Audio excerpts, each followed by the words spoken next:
So I have a couple stories I want to make videos on this week revolving around MMA.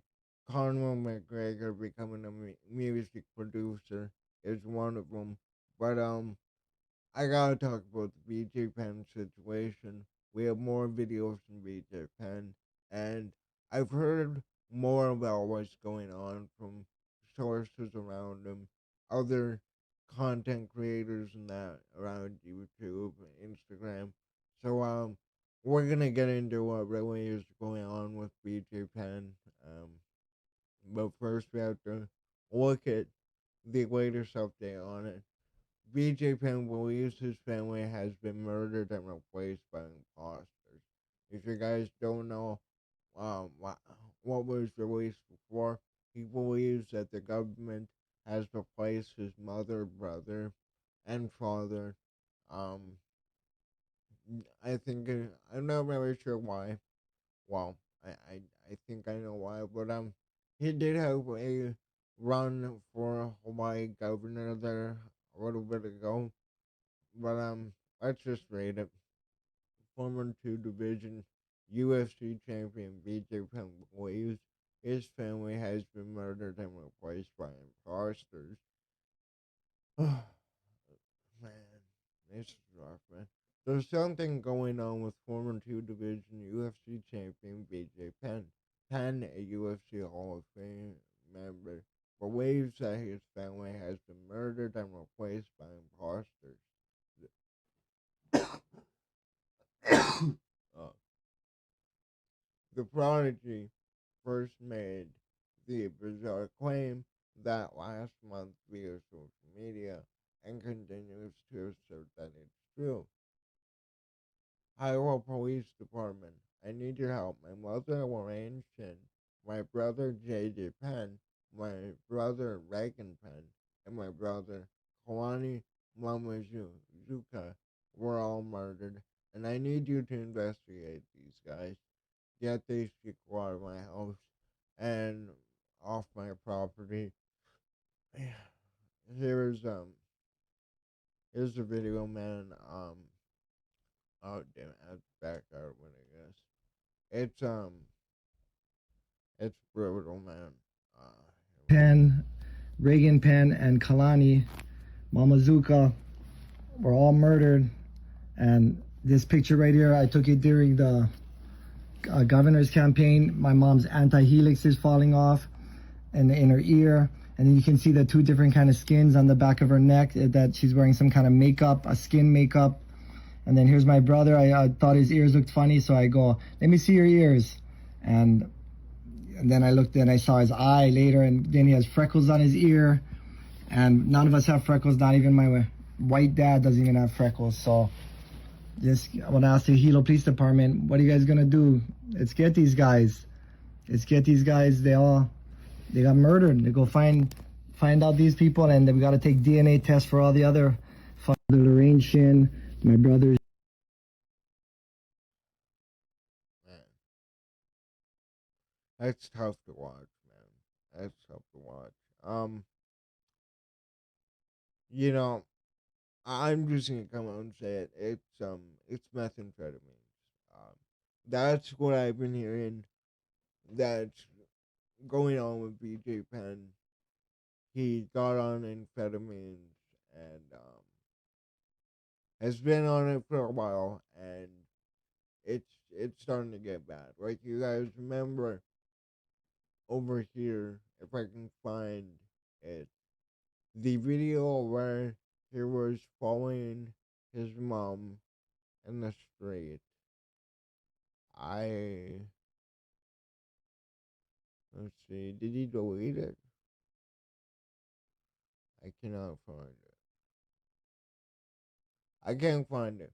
But you guys remember last maybe it's on here actually. You guys remember the initial video in the kitchen where he was making a lot of weird claims. Oh yeah, we had this. You know what? I'm getting ahead of myself. Let's read the full article before I get into it. If I harm any, yeah, this is what I mean. Um, in a previous video. If I harm any of these people that are acting like my mom or my brothers, I go to jail and lose everything. If they harm me, nothing will happen to them, and I lose everything. Penrose. I have many black belts over the years that are police officers. Are you guys gonna help me? Are we going to help JD and Reagan and my mother and look for them and investigate these fake frauds who are trying to steal everything from my family? Oh man. And that's the picture that he posted with his family. And I don't know, man. Different chin, different nose that he puts on there. 10, 16, 14, and 2 last fight Maine in 2019, losing to Quake Guida by unanimous decision at UFC 237. He was released by the fight promotion 2 months later. At the time of his release, Penn has lost 7 fights in a row, despite how his career ended or his current situation. Penn is a legend of the sport at one time. He was one of the UFC's biggest stars. He was, man. It was. I started watching this sport when I was really young. Really young. I remember playing UFC Undisputed 2009. I remember using BJ Penn in Undisputed 2009. And, you know, I didn't watch many of his fights live. I'm pretty sure I got to watch a couple. But, you know, this guy was the definition of a martial artist. BJ Penn fought anybody, anywhere, anytime. He fought Lyoto Machida at light heavyweight. I think he had like 40 pounds less than Lyoto Machida in that fight. Um, where did those videos go? Uh, okay, he does this red text a lot. I can't find it. Maybe he deleted it, but like, you guys remember the video? Very weird video where he was talking about his mom's ass and that, the difference in the physical attributes to his real mom and his real family. But the most concerning part was when he said in the initial video, if I if I attack them, I get the cops called. Like I know people who went down that road. I know people that use amphetamines. I even ran into one of the guys that I know Friday night, walking home from the bar, and really nice guy, really loving dude. Wouldn't hurt a fly, but he got on it really young. He got on it at 13. And, you know, the thing with that substance over any substance is the price of it and the effect time of it. Because, what I've heard from people who have done it, it's like, you can go out there, you can spend $20, can get a decent amount compared to, you know, the rest of whatever drug of choice you want to pick.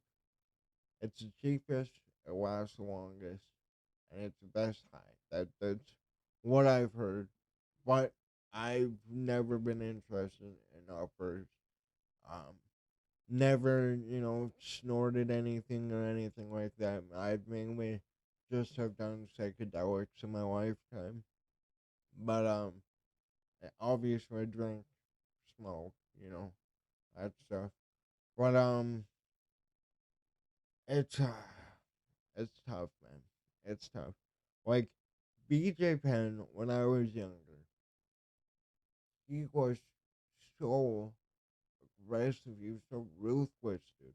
You know, the guy really had so much talent. It was incredible to see what he did without having much discipline. Like, you look at his record. I believe it's 19-11. Most of those losses outside of the, massive losing streak that he went on was to Lyoto Machida at light heavyweight, like I said, and guys like GSP, Matt. I think he's 1-1 with Matt. I think. Let's pull up his uh, record because I cannot go on video without doing that. Like it was his aggression, his style, the fact that he embodied the fight anybody, anywhere, anytime. This guy, wow, he's my dad's age. Shit, dude. Yeah, like for newer fans, you're going to look at BJ Penn's record. If you don't have Fight Pass, if you haven't gone back and watched the Legends, you'll see the record 16, 14, and 2 and think he was a shitty fighter. Furthest thing from the truth. He lost Clay Guida in his last fight by unanimous decision. Article said that. Got knocked out by Ryan Hall in the first round with a heel hook. Lost to Dennis Silver by majority decision. Got knocked out by Yair Rodriguez in 2017. Got knocked out by Frankie Edgar in 2014. Lost to Rory McDonald in 2012. Lost to Nick Diaz by unanimous decision as well. But before that, man, knocked out Matt Hughes in the first round. TKO. Two fights with Frankie Edgar. Frankie Edgar was a beast. These guys, BJ Penn and them were the 1 and 2 at lightweight at the time. TKO Diego Sanchez, who has had his issues. Submitted Kenny Floyd. Lost to GSP by corner stoppage. TKO Chonchuk. Joe Stevenson. Like, you guys probably don't know who these names are. Like, the newer fans, you might have heard of Matt Hughes. Matt Hughes probably the second best welterweight of all time. Diego Sanchez, obviously you've heard of that name. Matt Hughes, GSP, Renzo Gracie, the Lyoto Machida loss at K1. Again, he beat Matt Hughes down here. Beat Matt Serra, Dean Thomas. Like, BJ Penn embodied a fighter, man. He fought anybody anytime, and like, the infamous he'll lick the blood off of the gloves at the end of the fight. That made him a legend, dude. Like, that's why I love the UFC, man. It does not care. It does not matter what your record is. It matters what you do in your career. What kind of run can you go on at a certain point in your career? Who are you beating? Who are you fighting? BJ Penn fought the best fighters at welterweight of his time. Fought the best fighters at lightweight of his time. He went up to welterweight. He fought Lyoto Machida at light heavyweight. I cannot stress that enough. He fought Lyoto Machida at fucking 205. Right? Then he went down to featherweight. He fought, many of the guys that have either fizzled out of the division recently or are still at the top of the featherweight division. It's rough, man. It's rough. I pray for BJ Penn, man. I pray for Nick Diaz too. It's we know what the sport is. We know the toll it takes. We know the damage that occurs getting punched in the head repeatedly. Back then, there really wasn't much drug testing of anything. But I hate seeing this, man. We saw what happened with Stephen Bonner before he passed away. Stephen Bonner, one of the two fighters that saved the UFC. Without Stephen Bonner, we probably wouldn't have the UFC today. Without BJ Penn, we wouldn't have had some of the most crucial fights in the UFC becoming what it is today. And I don't know, man. I don't want to get the alert that BJ Penn, you know, harms his family, harms somebody else, harms himself. I don't want that, man. I want the best for, all these fighters because they've given me, they've given you some of, you know, our most fondest moments in our lives as MMA fans, as hardcore MMA fans, right? I'm praying for you, BJ Penn, but I really hope he can get some kind of help. I hope that he can detox, stay away from, you know, that the the amphetamines. If that's the case, I'm pretty sure it is the case. So it's again looking at that behavior and looking at the behavior that I've seen from a lot of people that were on that substance. Like I spend um I spent 3 days in a mental ward, for my mental health, for my own addiction issues, right? But that drug above all, it it shapes your brain. It really does. There are people that I've met who are either their brain is fried or it's like the the thought process that they have is very rapid. They cannot control their thought process. It's really weird.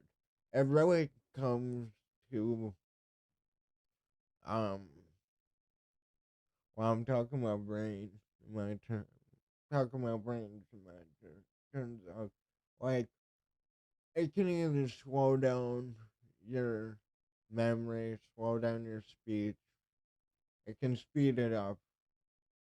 Um, and I mean, I've people who do that drug, they're usually nice people. It's just the sporadic behavior and the demon itself. It's uncontrollable, and it's really fucking cheap too. It's really cheap. That's a problem. Anybody can go out, you get enough for a few days, and then you find the next batch and the next batch. But like I said, man, it's rough. I have a lot of fond memories of BJ Penn using him in video games, watching him fight. Go, I go back and watch his fights all the time too. But that's really all I got, man. Like I said, I'm praying for you. I'm praying for you, man. Nick as well. But let me know what you think about the BJ Penn situation. Hopefully, it gets better, man. But that's all I got. Let me know what you think later.